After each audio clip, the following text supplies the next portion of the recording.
বাংলাদেশে এমন কে আছেন যে বাংলাদেশকে একটি দুর্নীতিমুক্ত রাষ্ট্র হিসেবে দেখতে চান না?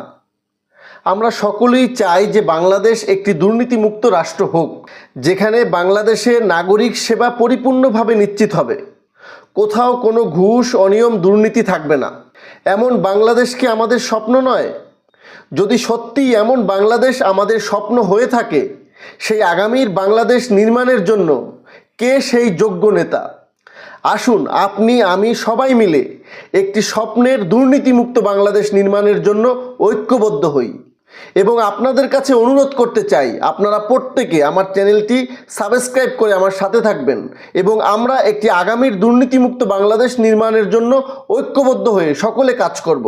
এবং আগামীর দুর্নীতিমুক্ত বাংলাদেশ নির্মাণের জন্য যদি আপনার কোনো পরামর্শ থাকে, কমেন্ট বক্সে আপনার নাম এবং ফোন নাম্বার অবশ্যই দিবেন এবং পাশাপাশি দিবেন আপনার মূল্যবান মন্তব্য।